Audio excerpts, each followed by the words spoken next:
Have you ever, looked at someone like Elon Musk or Warren Buffett and just thought, what's their real secret? Like, Hmm. what are they actually reading? Is there some hidden advantage there? Some kind of secret library? Yeah, you definitely wonder if there's some special knowledge they're tapping into. Exactly. You see this massive success, and, well, it's natural to be curious.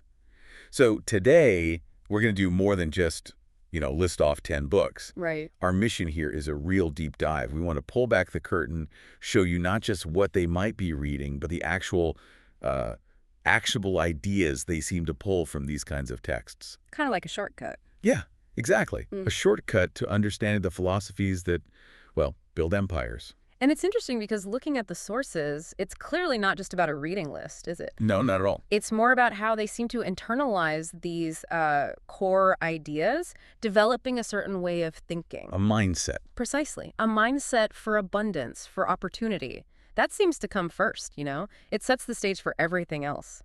Okay, that's a really key distinction. So let's unpack that. Oh. We're digging into a curated set of powerful lessons here. Mhm. Lessons on money, sure, but also investing, and maybe even more importantly, that personal growth aspect that seems tied into it all. Absolutely.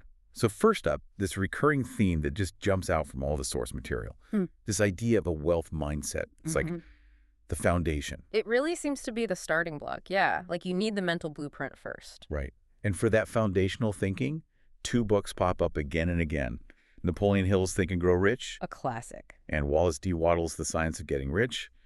Old books, but still mentioned constantly. And what's fascinating about those two isn't just their age, but how relevant they still seem to be. They're not just about tips and tricks. No. They really dig into the power of belief, of thought. Right, Hill okay. talks about having that definite chief aim, right? That really clear visual. Oh, it's obsessive. Yes.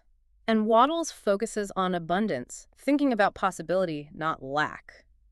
For the people we're talking about, this seems to translate into this, like, unwavering conviction, even when things look tough. Building that success story internally first. Exactly. Long before it actually happens sometimes. Okay, so that deep internal belief is crucial.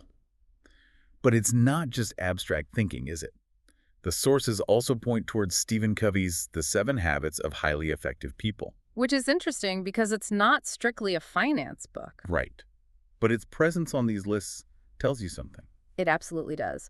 Covey's work connects directly to how you actually do things, how you operationalize that mindset. Okay. It's about discipline, planning ahead, knowing your priorities. You know, begin with the end in mind, put first things first. Those core habits. Exactly. And those aren't just like nice ideas for life. They become the structure, the scaffolding that lets someone execute on huge, ambitious plans. Like a Musk or a Buffett sticking to their strategy for decades. Precisely. It underlines that personal mastery, that self-discipline, really does seem to come before the financial mastery. That makes a lot of sense. So, okay, the mindset is there. The personal habits are strong. Mm-hmm. Then what? Yeah. What are the actual, playbooks for action? Yeah, how does it translate into dollars and cents? Exactly. Yeah. And one book that keeps coming up for practical strategies is Robert Kiyosaki's Rich Dad, Poor Dad. Ah, yes, that one's huge. Its main thing, and it's revolutionary for a lot of people, is that simple, powerful difference between assets and liabilities. Mm-hmm. Puts money in your pocket, or it takes it out. Sounds simple, but But it changes everything. it really does. And beyond just the definition, the sources suggest the key takeaway is Kiyosaki's focus on the cash flow quadrant. Right, moving beyond just earning a salary. Yeah, pushing you to think about building business systems, building investment portfolios, things that make money for you passively. So it's not just about your paycheck. For the really wealthy, it seems it's much more about what their assets earn. That seems to be the mental shift they make early on. Making money work for you. Oh. Yeah. Which kind of leads nicely into The Millionaire Next Door by Stanley and Danko. Oh, that one's always an eye-opener. It really is. Because it just shatters that typical image of wealth, doesn't it? Completely. It shows that, a lot of genuinely wealthy people aren't the ones with the flashy cars and giant houses. Not at all. Often the opposite. Often surprisingly frugal, living way below their means, driving normal cars, just meticulously saving and investing. The insight from the sources is this really counterintuitive thing. Real wealth often looks like discipline and self-control, not necessarily big spending. It really changes your picture of what rich actually means day to day. Yeah, absolutely. And speaking of discipline, it connects back to some really timeless stuff too, right?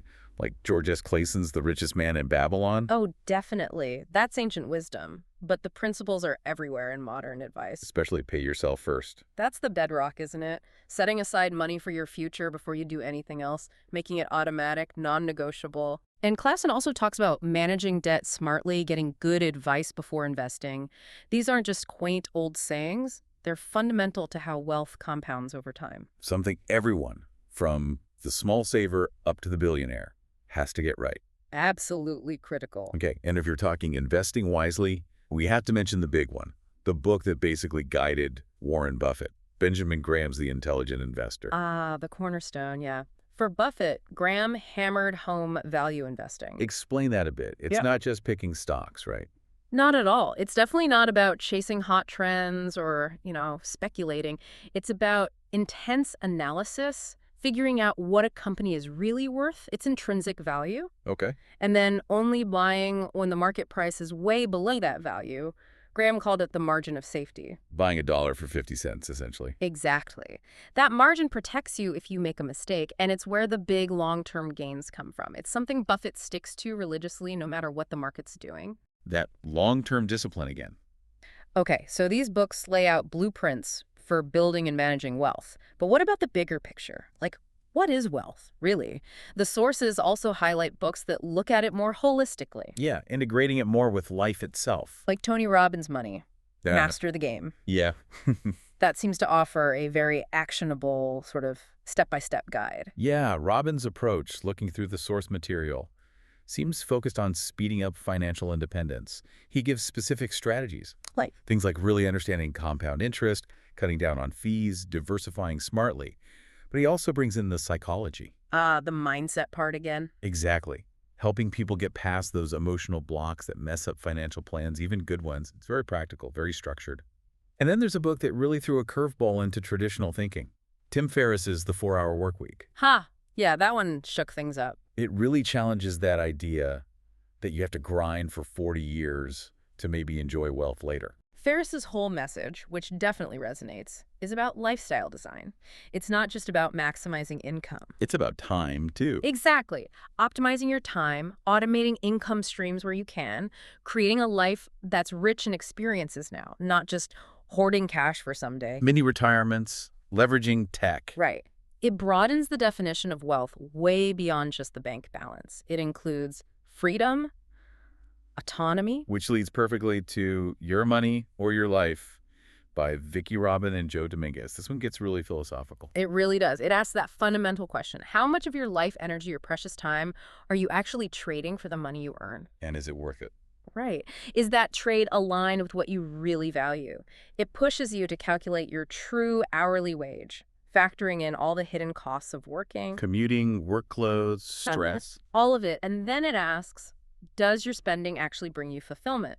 The insight here from the sources is that for many successful people, wealth is ultimately about buying back your time. Aligning your money with your purpose, not just piling it up for the sake of it. It's about being intentional. Wow. Okay, so we've gone through quite a journey here into this quote-unquote secret library. After this deep dive, what are the core things, the repeatable lessons you can pull from all this? Well, if you boil it all down, synthesizing across the sources, a few key pillars really stand out. Okay. First, that absolute commitment to paying yourself first, saving and investing automatically.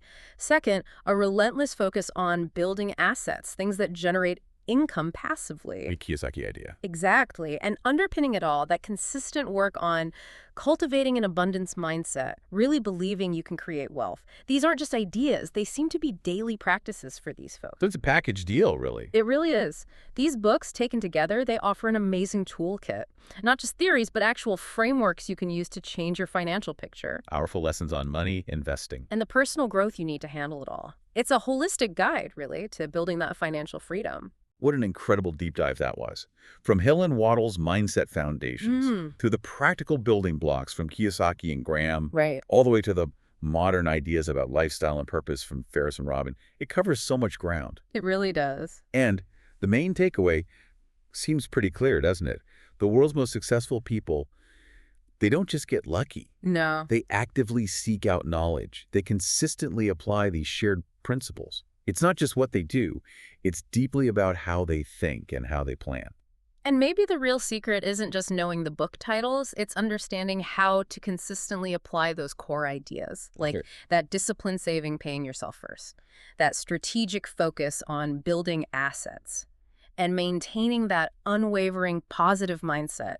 Those things can make a huge difference in your financial life, your personal path. Making them part of your own financial DNA, so to speak. Exactly that. So as you're thinking about everything we've covered today, here's something to mull over. Which one of these big ideas, the mindset, the asset building, the life design, which one resonates most with where you are right now? What hits home? Yeah. What's maybe one specific nugget, one insight that you'll commit to exploring a bit more? Maybe even pick up one of these books. What could unlock your next step towards financial freedom and growth? Good question to leave folks with. We really hope this deep dive gives you some powerful new ways to think about it all.